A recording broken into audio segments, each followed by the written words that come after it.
A recurring theme on the podcast is the idea of failure and how failure stops and frightens people.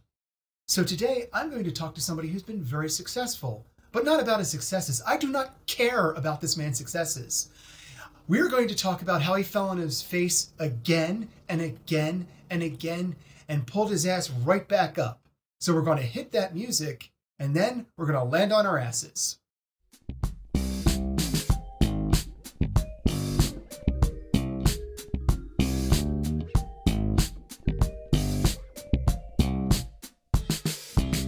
Joining me today is Barry Coffing, a music supervisor, composer, musician extraordinaire, a musical entrepreneur, and a man who has blown it so many times that he doesn't even know where to start about that. Barry, how are you?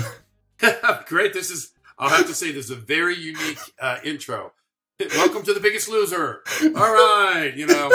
I love it. I'll have to say, this is the first time, Bruce, that I've ever been introduced in that way. Okay, great. Well, this'll, boy, oh boy, you're talking about failures. Oh my God. Yes, you've called the right guy. Well, of course, the reason I want to talk to you about failure is so many people in their lives will stumble, and that stumble will completely derail them. And it's hard for them to either grow and move forward, especially when it comes to issues of body and weight loss, especially when it comes into dreams. I have a lot of friends who have wanted to do things in their lives and they never did anything close to that, mostly out of what I perceive as a fear of failure. And I want to help people get over that block because it's such a fundamental stumbling point for so many people. So I thought through you, we could maybe get a game plan going, or at least an understanding of how far you can fall and yet still grow and really thrive. You know what? I'll tell you what. I'll give you my philosophy on it, which was the best thing. You don't really ever fail. You succeed or you learn. There is no failing in it. You don't come away with something being diminished or taken away. And anyone who says, "Oh, did you see that guy try that thing and fall on his face?" then you must not know anything about success. Everybody falls on their face. They may not make it public. I'm at the point now where I don't care. I'll give you 20 minutes to draw a crowd. Hey, watch me do this. That doesn't bother me at all. But we're in the entertainment business where everybody thinks you're delusional at the very beginning. Like if you grew up in normal America. Yeah. Okay. Sorry. Like you were saying something. I was throwing in a joke where I was like, and in my case, actually delusional, but yeah. Well, you want to think you're special in our world? Come on now. Let's be real. I've got an employee of us, and it's like you could definitely get a whole mental health studies program going on just on my employees. I've got agoraphobics, I got bipolar, ADD. God, that's the majority of them. OCD. Like we've got more letters than PhDs. I'll tell you that. But yeah, it's the Lord giveth and the Lord taketh away. Some of these things, ADD, that would be a real distraction in a certain world. If you're in the world of music business where things are flying at you, it's fun.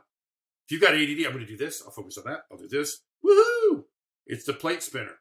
And then your OCD can really focus you on various tasks at hand, especially ones that are very, very detail-oriented, which a lot of behind the scenes of entertainment is a lot of really, really specific detail-oriented work that you got to be able to focus on, or otherwise you're just going to just melt.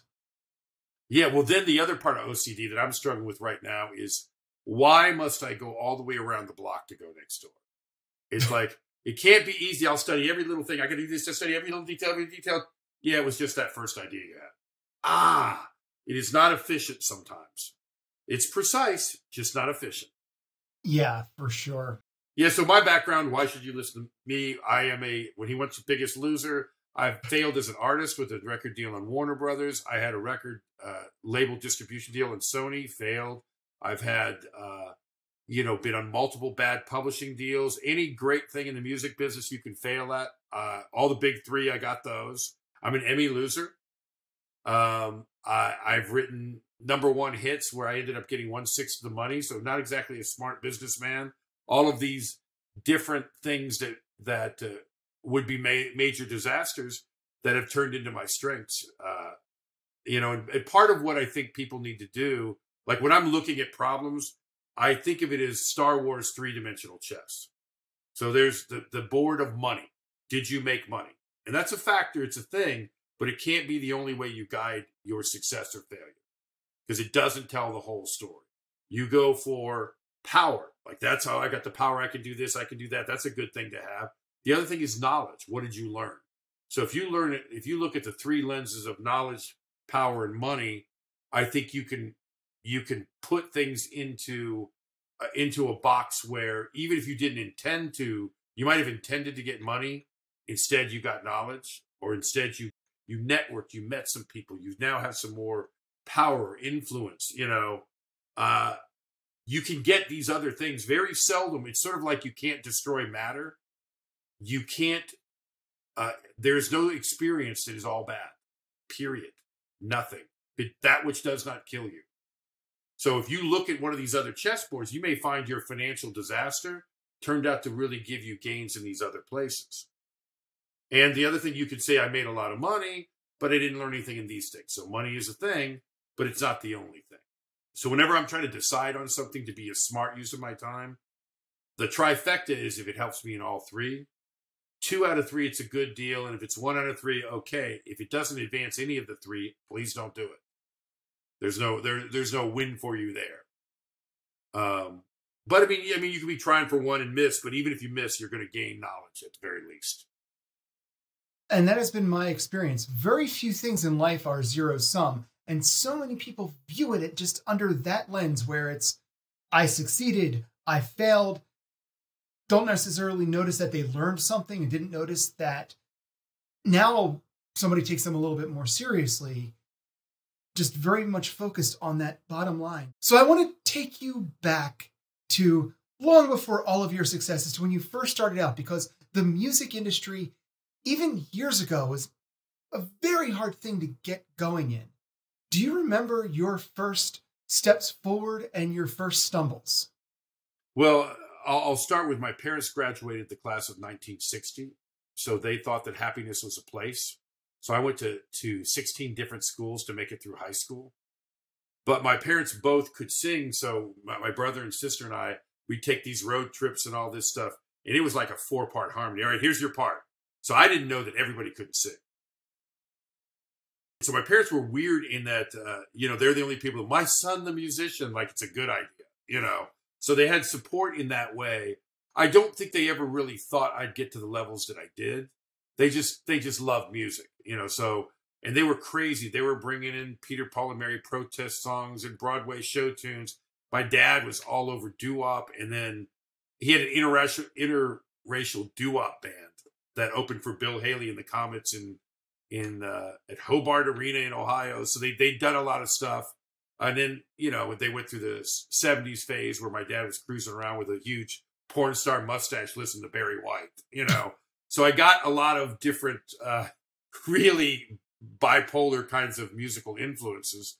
And I grew up, and we ended up on one of the stops in Houston, Texas, where I went to the high school for the performing and visual arts, as did my brother and sister. And so I started with a really incredible famed school. It was like the second school of its type. Really incredible, great experience that I just loved music and I thought it was cool, but I never really knew what I was doing. In fact, I tried college twice and failed both times. I had an opera scholarship at one and did another stint at the University of Houston. They didn't want to teach me what I wanted to learn, so I failed both of those. And I figured, what am I going to do till I decide what I want to be when I grow up? So I just started a band and started playing around in bars and stuff like that. And about 3 years in, I'm going, that thing that you're looking for, you think you're going to do? I kind of think you're doing it. You're making, a living doing this. This may be a thing you can keep doing. And so I really sort of woke up accidentally discovering that was what I was going to do. And I don't know if that helps. It was more of a failure, but it was a fallback position. I did a stall tactic that turned into a plan. That got you started. Yeah. And then I grew. Houston was a great market because I was singing jingles, playing in bands, and I was really shitty at the beginning like everybody else. My brother was my booking agent, which is even funny. My younger brother, he kind of was the smooth talking sales guy out of our group. And and again, I was terrible, so they could only book me in terrible places. So I ended up playing at the Ship Channel at this place called the Harbor Lights, where they literally had chicken wire. And it was sailors and bikers and hookers. Oh my. I mean, it was right by the Ship Channel. People would come in, and I mean, it was quite a piece of work. And so I'd seen all these other artists and bands in town, like going and talking to the audience. So we got on our break, and I go out talking to everybody, talk to this girl, and move over and talk to this girl. We're up, playing music, and I see I see the two girls talking to each other. Then it gets heated. Then they start fighting in the middle of the dance floor. And I don't know what I would have said, what I did, but apparently they were fighting over me, I guess. And it was a kind of a biker chick and a small Hispanic hooker. And and we've been told when we started playing, they said, if a fight breaks out, you keep playing, goddammit. Don't you stop. Whatever you want our people, we know how to deal with that. You keep playing. Here's a question I have about that. Yeah. I have a question about that. So you're playing, the fight breaks out. Do you match the tempo to the fight, or do you hope that the fight goes to the tempo of your song? That's your OCD kicking in. I actually, what we did is I was doing one of these nights by the Eagles, and I was a bass player, so I'm going boom, boom, boom. So that was the longest fucking intro you've ever heard. Sorry, am I allowed to cuss or not? Oh, well. I can set it to explicit if I want to. Okay, well, I will quit, though, so you don't have to. But anyway, so I just kept that groove. And so the biker girl's way bigger. The little girl goes, and she's wearing a tube top, if probably before your time. But the little girl grabs the tube top, pulls it down, everything falls out. She covers it, and she starts wailing on it. And it's like, I'm going, well, if you had money on the shorter girl, go for the hooker every time. Yeah. Hooker takes biker in 3 rounds. Middle of the fight is not the time for modesty. You kind of have to just roll. No. You got to roll. She did not get that memo. Yeah. So I started in those things. And by 6 years later, I kind of had risen to the top where I'm playing the best clubs. We're having 300 people a night. I was with the band, and then we kind of had a parting of the ways because I had done a movie project, and the owners didn't want me expanding out those things. I'd also wanted to take the band regional, and the band kind of wanted to stay where we were. So they basically fired me. Another one of my great things. You're doing really well. You're fired. Yeah. Well, it's just like, the owner put him on there and said, look, if Barry goes out and does this movie, I got a contract. I don't want him subbing out for 2 weeks. And I don't want you guys subbing out. If you guys do that, I'll cancel your contract.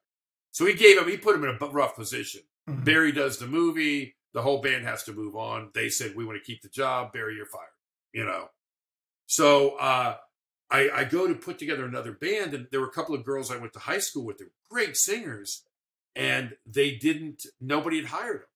Like, one of them was working as a medical secretary. The other was teaching music at a Jewish nursing home.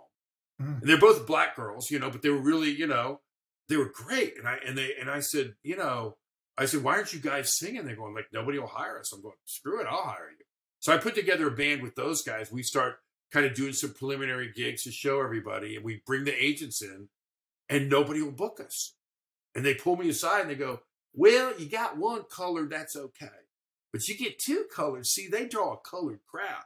And the colored crowd, they don't drink, they don't tip. So the owners just won't go for it. Now, if you get rid of one of your black girls, you can have one, but you can't have 2. And I just went, So then we don't have any place to play. So I'm thinking of where can I go? And I stumbled. There was a jazz club called Baxter's that was right in the heart of Houston. And it had been sold and everything. It had been taken over and turned into a gay bar called the Club Flamingo. And the guys that are there are they're dying a horrible death. Nobody's coming to their bar. Nothing's going on. So I walk in and go, what you need is a band. Hallelujah. Me and my fine sisters here will entertain your fine gay folk in a way that you have never heard. So we go in. I say, give us a week, And so we start playing 4 days a week. And we took that club from nobody there to lines out the door. And I actually left to go to LA, and there were still lines out the door. So it was, you can take a failure and turn it into something. And also, there's something to be said for sticking to your guns. You know, it seemed like a dumb move at the time, but morally, it just didn't make any sense to me. And so that does, you know, there's a lot of people who say, hey, you can only succeed if you give up your morals, if you play the game, if you do this. Once it starts to be giving up your morals, don't do it. You know, I can tell you, it may be harder in the short term. In the long term, I think that's worth getting an extra fail or two, you know, to stick to your guns. I've found that oftentimes when it's sort of like giving up your morals and trying to play the game like everybody else is playing it, it doesn't lead to much in the way of success because everybody's doing the exact same thing and it's all happening at such a dog-eat-dog level that you might succeed, you might fail, but it's really, really at that point a luck of a draw. And in the end, you just leave a wake of misery behind you for yourself because then you've basically killed off most of your relationship. You've killed off most of the person who you were, and generally speaking, the person a lot of people related to in the first place. Well, it's can you look in the mirror? You know, is that, you know, that's a real important thing. You know, if you feel like you're doing the right thing for the right cause and the right reason, it's a lot easier to be daring. If you're going, I think I'm doing this because they said I sort of, it's people can sense insincerity. They can sense a lie. Even people with no good lie-o-meter going, I'm not buying this guy's really that at all. So Barry, I want to really get to where something really just punched your heart. I want to hear about where in your heart you died a little. What was the failure, the thing that your hopes were highest, the crash brought you to your lowest, and how did you cope with it? Bleed for my people, Barry. Bleed. Let's go you want to go for the high-end, most dramatic one first? Of course. I want it as dramatic as humanly possible. If you cry, that would be good. Okay, well, we'll go there. So I was nominated for an Emmy. I wrote a song called How Do You Talk to an Angel, or co-wrote that with Steve and Stephanie Tyrell. It was for a TV show. The Heights. That's The Heights. Yeah, The Heights. So I actually wrote that song to help sell the pilot to Spelling. And then it went on to be in there, went on to be created as the theme song. And the song had its own life on popular radio. You couldn't avoid that song. God, I got to hit you at some point.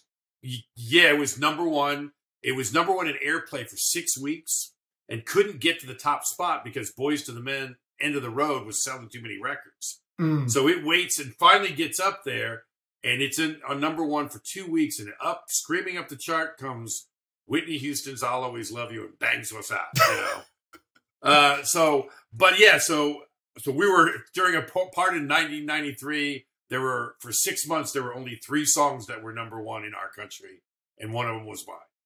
So do that, get nominated for the Emmy, first time, so I'm still struggling, not set financially. So they go, my parents had moved out to LA, to be close to me and stuff like that. They were basically staying in my guest house, kind of thing. And I'm going, do I take my parents? Because we're really tight money-wise. And I go, you know what? Because at that time it was $350 a ticket to bring them. So I'm going, all right, let's do it. So I'm kind of hawking my rent money to take them. And then I didn't know enough about this. So I'm going, let's go all out. Let's rent a limo. Well, if you don't rent a limo early on Emmy night, so we end up with a baby blue limo that's done 3 drop-offs already. So they pick us up 30, 40 minutes late. So we're late to the Emmys. So we get there, we finally get in the place, and I'm there. My wife had taken my mom out. We bought her a brand new dress and all this stuff and really made a big deal. We get there late. We get there just in time. And this is like, in an awards presented earlier, so we're not even in the great on TV thing. We're in the sort of the ghetto pre one. Right. And we lose.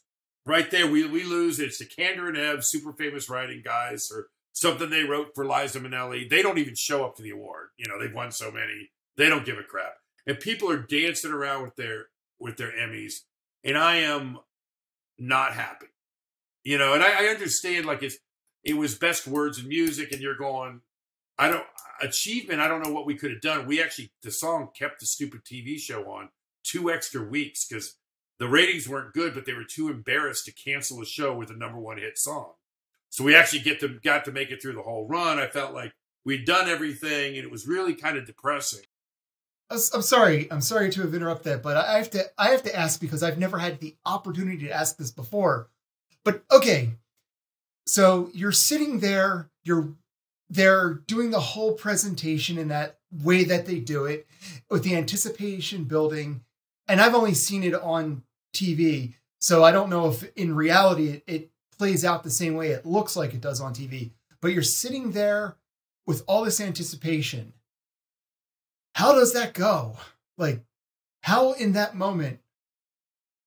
It's bad because it was like in the earlier ones, you're not sitting like in an auditorium thing. It's a dinner show. You've got, they've got wine and stuff. You're like at somebody's bad wedding. So everybody's just sitting there. And I get confused because I've done so many of those things, whether BMI awards or other things like that. But there was somebody, obviously my co-writers were there. I had my mom and dad. And then we had somebody super famous with us. I can't remember. It was somebody from Holland Dozier Holland or Ross Vanelli, Gino Vanelli's brother. Like, it was like somebody really famous was at our table with us. The thing that BMI does, in those things, and the Emmys, you just don't know. But some of the other award shows have ways to mitigate that. But you're sitting there, you got a good table because you're nominated, you're building up, and they walk up on a stage and announce the guys, and somebody grabs an award, but without half the fanfare. So for everyone you see on TV, there's probably 3 or 4 people getting it in the dark of night, and the best costume helper, whatever, you get yours in the quiet. And so you're sitting there and it's building up, and you're going, oh, please let me win, please let me win, please let me win. Oh shit. I don't even know who those guys are, that you're supposed to be like, you think of the Emmys as being this exciting place. It is dark as anything because 4 out of 5 of these people are losers like me. And the winners are kissing each other and hanging. And here, do you want to hold it? I'm going, I want to hold it. It's like you get to see everybody dancing around and having happy. I've got my parents there. We leave, and I'm going, man, this is the dream. Like, I'll tell you how stupid I was too. When I was trying to decide whether or not to take my parents, I actually thought maybe I'll take them next time. Oh my God. There is one music award a year on planet Earth for the Emmys, and you think you'll wait for your next one? I didn't even know what thought process I did that. I thought that I'm so glad I took them, but it was really, it's like, that's one of those moments where did I do the right thing? At the end of that, I thought, I've wasted this money. I'm struggling to pay my rent. I'm going to be late on everything. And I took my parents out to watch me lose. I never factored to me, come on, Mom, watch your boy get crushed. This will be great, And then we can have that long, awkward limo ride home.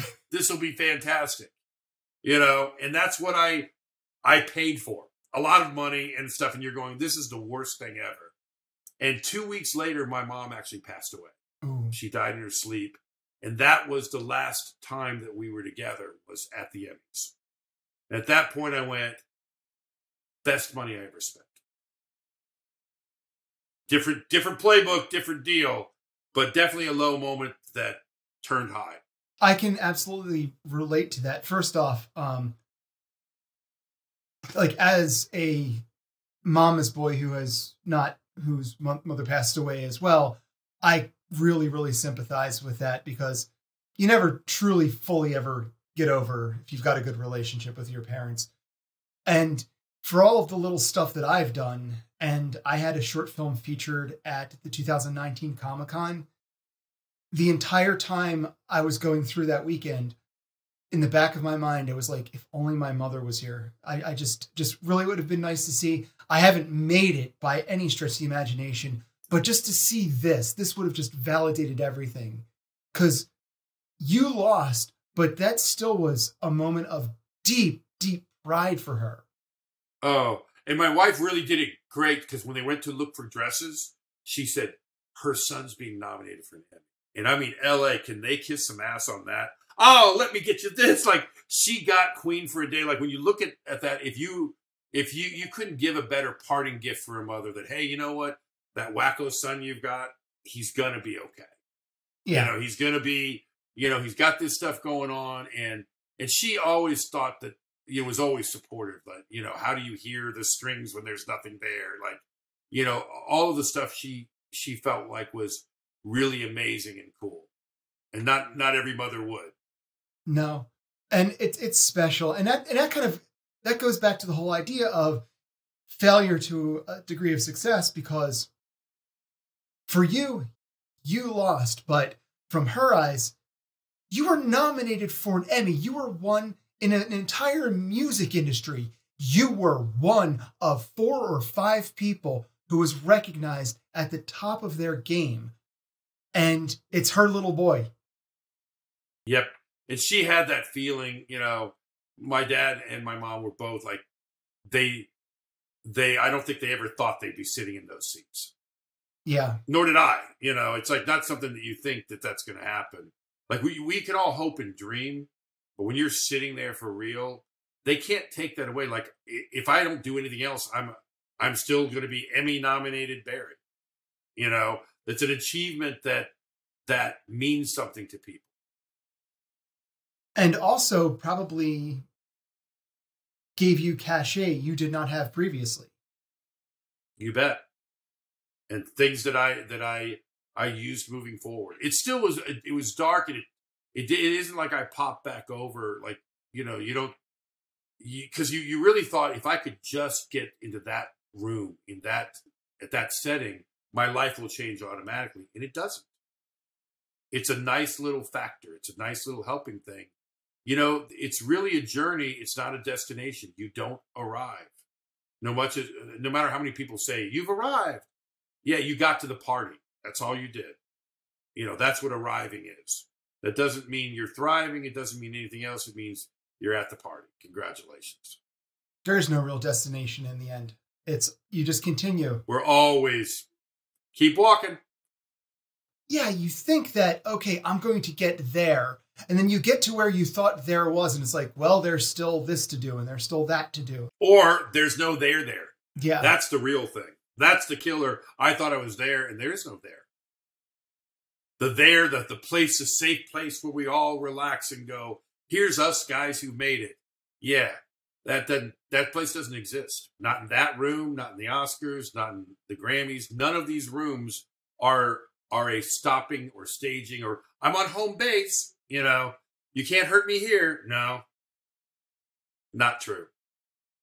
So I think gauging things like success and failure, you got to have successes along the journey. Hey, this is a signpost. I'm on the right road. That's really all you should expect from success. And you learn a lot more from failure. Like when things really work, you have theories, you have thoughts. You don't have a clear reason because, like you've heard that that success has many fathers, but failure is an orphan.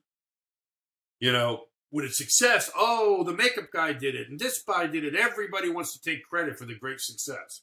When it fails, it wasn't me, it was somebody else. You know, nobody claims their failures. To me, I'll claim them. Yes. You know, if I look back and go, I screwed this up, you know, that's the only way you learn. You have to be able to stare at the truth.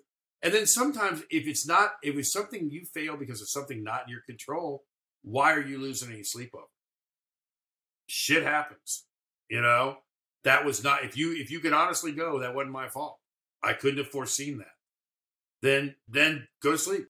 It is a skill to be able to look at a situation dead on without filtering it as a positive or a negative, or seeing yourself as the hero or the victim, just to see it not positively, not negatively, but as it really exists. A fact. Yep. Yeah. Yeah. If you can do that, like you got to take the emotion out of it. So what I've learned to do, if I'm emotional about something, I do not make a decision if I can possibly help it. Walk away, overanalyze, do whatever you can do, get the emotion out of it, because you can't make a good decision if you've got bad information. If you're triggered by this or emotional about that or whatever, if it's feeding something emotional for you. I need this win. Well, do you? You know, if you're already thinking that way, take a break, do something else, you know. Really, so you can just make a logical thing and don't put a bunch of weight on it. It's a marathon, not a sprint. I've always had the a survival tactic I've employed is if I've gotten into dealing with somebody whom really upset me, I will go off, but not on them, not anywhere around them. I will just allow myself in front of my girlfriend or a friend or whatnot. I will just say everything I need to say and get it out. And then I'll sit down and write the email. And I will make sure, having got out all the emotion, then I can then make the communication devoid of any kind of accusations, recriminations, and make it very factual. Well, the thing that here's my big beef. I think that you cannot communicate well. To me, the last resort is writing an email. It gets misconstrued more than any other form of communication. You can't tell if it's a joke or they being snarky.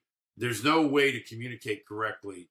It's a lot better to call them up and go, hey, you know, once you're unemotional, here's the things I think that I was expecting this and I was expecting that, you know, this is what I thought we'd agreed to. Talking in those terms, when you put it in writing, it's never going to be delivered as well as you could orally. I do agree with that. When I advise people, I go, as a last resort. If it's something contentious, it's like breaking up with your girlfriend. Don't do it on a text. Don't do it with an email.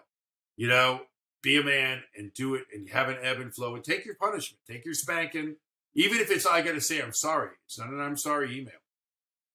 It's a call them up. It's a meet them for coffee. Look them in the eyes and go, yeah, I blew this. You know, I didn't know she was your sister at the time. And anyway, no.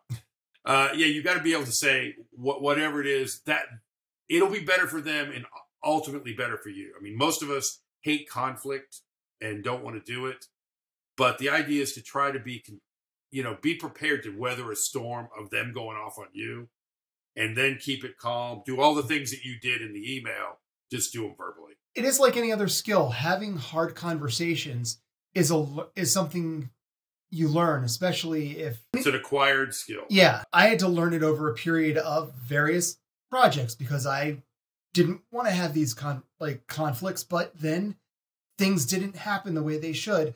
So I had to learn how to, all right, I know you don't want to have this conversation. I don't want to have this conversation, but neither of us wants to do this. Let's talk about it and let's get to the bottom of it. And then we'll be fine. Especially with money. It's hard to have those conversations until you learn how to have them. Yeah. And the other thing I do too is I don't, when something's gone bad, you've got a bad relationship, you've had a bad business deal. It's sort of like Star Wars. I think you've got energy for good or bad, pick one. If you're going to sit around hating them, I'm going to get back at them, blah, blah, blah. Well, there you go, Darth Vader. Welcome to the dark world. To me, I would rather go with the adage of the best revenge is living well. Best revenge on the old girlfriend is go be wildly successful and date a supermodel. You know, it's like whatever you're doing, go do something good for you, not something bad to them. I've known so many people who just get mired into the negativity. I mean, my own brother, who wanted to be a chef and wanted to have his own restaurant, was so stuck in a negative mindset that even when the opportunity presented himself, he was unable to take advantage of it because he was somewhat insulted by the way it was presented to him, instead of realizing, hey, your entire dream was there. And I know so many people who are at base level, never going to get anywhere, never going to accomplish anything because they can't let go of bad feelings. And it just drags them down. And people can sense that. They can sense the anger, the animosity. It permeates the room. But the other thing I think, you know, one of the problems I had as a producer was I got to the point where I was really frustrated with the artists. It's like, look, you need to do this kind of record, this kind of way, this kind of thing. And I wanted them to look at all my credits and shut up and do what I want. You know, look, I know better than you. You don't even know what you're talking about. Just let me do what I do. And I had to quit. I spent a couple of years where I quit producing because I wouldn't ever, as an artist, I wouldn't want somebody telling me what to do on my record. It's ultimately the artist's record. Your job of being a producer is to realize their dream, not yours. If you want to make the same record again and again and be David Foster, get a new singer, put them on your record with your team. They all sound the same. Some will win, some will lose, you know, but it's a David Foster record. But if you're going to be a real producer and help support the artist in their art, you may have to walk them around the block to take them next door. And ultimately what I had to learn is if my vision for the artist and their vision for themselves didn't match, walk away. And that's really hard because it feels like a failure. You know, and you feel like, I want to be taller, I could be shorter. You know, or if you see them going, well, I could do what you want, but you could tell they don't feel it. If you make that record, the first negativity that comes along, hey, I think those songs are a little too hard. I told you they were hard. The artist will bail on you and the record will fail, guaranteed. If you're not making the record that they believe in, it has little hope of being there. It's a matter of chemistry. Don't be afraid to, walk away. Mm-hmm. And that's hard to do, but you have no business doing that person's record. And also, like to your brother's thing, I have a bad news about respect. There's only one way you get it. You earn it. Mm-hmm. They can look at all the credits and stuff like that, but until you say something smart, until you say, no, you got to do it this way, until you earn their respect, they don't have it. You could be somebody, you can be there, they can be your hero. And you can want to respect them. But at the end of the day, if their opinions are different than yours, they're just another guy. It's when they go and build a relationship of, wow, he's smart. Wow, that's even cooler. They got to go earn it. So if you have to be ready to go on a job interview every single project. And if you're not willing to do that, find another job. Because when it comes to the creative thing, respect only comes by being earned. And it's in self-respect too. You don't respect yourself. If you don't go out and do stuff, if you're the person who sits on the sidelines and thinks you're safe because you've never failed, well, the biggest failure is never trying. That's true. I think for most people with that never trying, if you don't try, you maintain the illusion. You could have done that. I had an artist friend, and he went years, like he wanted to be a 3D artist, and he went to school, and he spent his entire waking time making art. Once he graduated, he never applied for one job. He always had an excuse why, but ultimately he was afraid he would be rejected, he was afraid he would fail. So he never became an artist, despite the fact being really good. And it didn't matter. But since he never tried, he never failed. He never lost. And it's broke my heart. I would contend that that's the biggest failure. Yes. I agree. Yeah. But that's the way he saw it. So it's one thing if the world says, you know what, you're delusional, you're not good enough. At least you know. Hey, I gave it a try. Like a trying to me is a badge of courage. To see trying something and failing as a failure. You tried this and you realize, hey man, maybe I shouldn't be an artist. Now I'll go find something I should do. The second best answer in the world is a quick no. Yes, you can do this is always the ultimate, but the second best is, dude, you suck. You have no talent in this. Let me save you some heartache. You know, it's like quick yes. And again, you can go against that. You know, maybe they're delusional. Maybe you need to just get better. It doesn't mean you have to listen to what they say, but you have to get out there and you have to kiss a lot of frogs to find that prince. That is absolutely true. Let's see. Have we covered this topic well? What do you the failure topic? Yeah, the failure topic. I can give you some more failures. Yeah. I think we've skirted on a lot of the real main things about failure. I think as somebody who runs a company, I think the way that you treat mistakes and failures and problems in your company with your culture, you have, like in my company, I make it very clear that it is okay to screw up. And whenever I screw up, man, I raise my hand, my bad. Everybody is able to do that. We make fun and jokes of failures. Like we have a software for finding music for film and TV. And anyone who's gotten the keys to the back end to add a genre or something like that has effed up and done catastrophic damage. And so we really limit the number of people that have that. My personal thing is I deleted every single country song in the entire database. I had one of my other people delete all the sound effects. And the coding guy who built it wouldn't tell us what he deleted. But apparently, yeah, it's a 100% failure rate. So we really limit the number of people that have that ability. But you can't make it a big deal. Like when we have a problem, the bullets are flying. Oh my God, this is wrong. We go, let's fix the problem. We're not talking about who did what or pointing any fingers because the industry doesn't care. I need this song by now. Get it to me.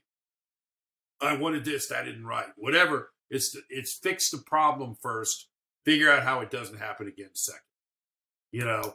And so you can't go, too many people, especially in the arts, you don't get to say, not my fault. A corporation, a big company, if you can assign blame to someone else, it's really good. But in the creative thing, they don't give a crap. They just know I hired your company to do this, and you didn't get it done. I hate every one of you. You're all on my blacklist. So you all go down together. It's a team sport. So thinking that you can Teflon Don your way out of that, good luck with that. I haven't seen people have much luck. That's a good philosophy to run a company with. I did freelance stuff, and almost every corporation that I had was eating itself. That I had as a client was eating itself from the inside for all the various blame casting and lack of responsibility because nobody was really responsible until we chose a scapegoat. Was more assignable than responsible. Who can we put this on? You know, and yeah, I mean, to me, I always make fun of those kind of things. You know, we have like when I was in the recording studio, one of the things I do as a producer is at the beginning of the day we say, okay, we need a scapegoat. Who's it going to be today? All problems, all mistakes, all everything. You. Who was the last guy at the session? Drummer? Everything's your fault. Everything. So we'll be playing, and the guitar player will blow a take. Bill, why'd you do that? And it's the drummer. Everything. You know, I'm sorry, I got to go again. I missed that part, Bill. You know, so, and it becomes a joke, right. And it seems funny, but it makes it so you can't, if you're afraid to make a mistake in the recording studio, you'll never get greatness. Like you've got to be not afraid to go for it. Because some of the most amazing things happen when you're going for it. You don't think you're going to make it, or you play that other weird chord, or I'm going to try this. So many of the craziest things in the world started as a mistake that you go, wait, that sounds good. Let's go in that direction. Like Just the Way You Are, Billy Joel too. They cut it all these different ways. They cut it as this, that, and the other. The drummer, as we would have it, Liberty, goes, you know what, dude? How about this? Let's try it as a bossa nova. And starts playing a bossa nova group, and they all play it. They record it as a joke. It's a joke all the way to number one. The bossa nova version, that's a bossa nova groove on Just the Way You Are. That became a number one hit. And they did it for fun because one guy was crazy. And so you got to be open to crazy, open to different stuff, and not, if you're afraid to fail, is almost a kiss of death in the recording studio. Like you'll never get a great vocal if you're afraid of it. Like when I put a key for a singer, singers will always fight you and try to go, oh, I want to have it where it's comfortable. I can make every note. I want it where the highest note in this song, you got a 50-50 shot of making it. I want that urgency of, oh, is he going to get that high note? Yes or no? We don't know because you can't fake that urgency. And you only got to get it right once. You get it wrong 99 times, get it right the one time we get it on tape. That's all I need. Yep. We tour and everything. We'll lower it by a key for the live show. But for the record, I need in the moment urgency, real desperation, and I'll do anything to get it. And risk the failure. Oh, there's no risk in failure. There's a risk in not failing, you know? Yeah, no, you gotta be okay with failure. You gotta make friends with it. It's you know, and also too, there's sometimes like I would never do this to another singer, but I was working on my own record, and I'm like a slow warm-up. So I suck for the first 30 minutes, no big deal. 30 minutes came and went, and I was still sucking. And at a point, I realized I don't have it today. So I told the engineer, I said, you know what? I got a great idea. Do you want to go to a movie?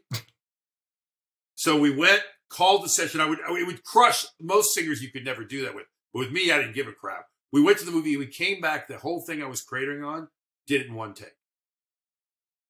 So I've never forgotten that, where you go like, yeah, sometimes there is a time to wave the white flag, surrender, take a break, call it a day. I don't know if you do this, but I treat the music business like Vegas.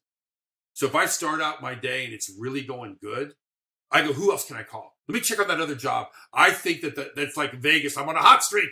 Give me every good thing.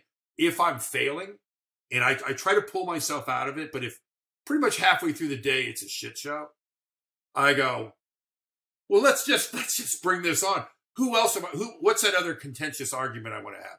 Let's call this guy. Let's do it all today.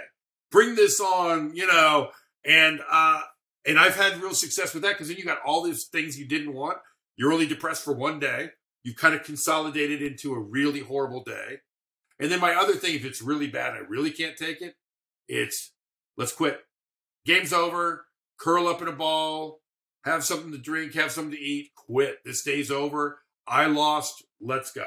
Retreat. Run away. My writing partner, when we were writing the script that we'd worked on, we would just hit mental blocks and be like, all right, screw it. We're playing Rock Band for 4 hours. Exactly. Time out. We're done. We would play like a 20-song set and then go not really play. We're playing with the four buttons, but then we'd go back to writing, and now we've relaxated, we've had fun, and now the creative process kicked back in. So that was that was built in for all of the writing sessions we did. Well, when you're in the studio too, the band they'll start playing their favorite song. It's like, who's playing Stairway to Heaven? Oh my God. They'll do stuff to just get it out. The drummer the whole band will start jamming something crazy. Switch instruments. Yeah, well, they don't do that, or I'll kill them. It does give you a chance to sorbet, sort of to be ready for the next course. He cleanses the palate, for lack of a better word. Barry, you've taken us through a nice little journey, and you've given a lot of good points on how to deal and how to view failure and how to work with it. Do you have any additional advice or thoughts that you might share with the audience? I guess when it comes to failure, one of the quotes that I like a lot is a smart person learns from their own mistakes. A wise person learns from the mistakes of others. There's some mistakes you can avoid if you're really mistake averse. The other thing is, if you want to help someone climb a mountain, help someone else climb it first. So if mistakes are a real tripping block for you, help somebody else see their mistakes. Do research. How did they do it? There's ways, if that really is you want to avoid mistakes, you can certainly limit them or make new ones. So that's one way. If you want to, that would be another way to be smart about the mistakes. But I think that you have to own them, embrace them. I'm not a big fail early and often. I think I'm a little bit, I don't like to make mistakes. I don't, they do bug me. So I try to be a little more thoughtful about what I'm doing and try to get as much education to limit the number so I can start further down the road. But I think mistakes are unavoidable. You either succeed or you learn, though. I don't think you could ever see them as, oh, I made that one giant fatal mistake. If you're still breathing, it's not a fatal mistake. That's awesome. And I fully agree with that. So Barry, where can people find you when they're not finding you here? Well, if you are a filmmaker or a TV show person or something like that, I've got a company called musicsupervisor.com, and we do music services for films and TV. We can do everything from finding you a single song, clearing a Beatles song, giving you a composer, anything that you need to help you do that. We specialize in indie films a lot, with that company. We also service the bigger guys, but if you're making a movie, that's the place. If you're an artist who wants to put your music in a movie or wants to kind of do stuff with music, recorded music that you've got and that you own, then you go to We Get Artists, and that's where we kind of put together a library. We help present people to films. We actually do licensing of music for sonic branding around the world. We supply music to 200 Italian grocery stores and Swedish eyeglass huts, French water parks, all the Walmarts in Chile. So we try to find ways for people to make money off their music. And then the last thing we have is a nonprofit called Sustainable Artists, where a bunch of industry people, we join in to try to help people learn how to make a living. So those are the three places. So it's musicsupervisor.com, wegetartist.com, and sustainableartist.org.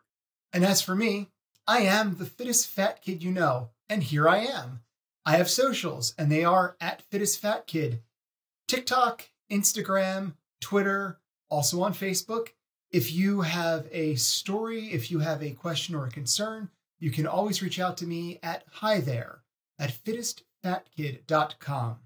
And now, finally, by the grace of the universe, my website is up, and it is, shockingly, www.fittestfatkid.com.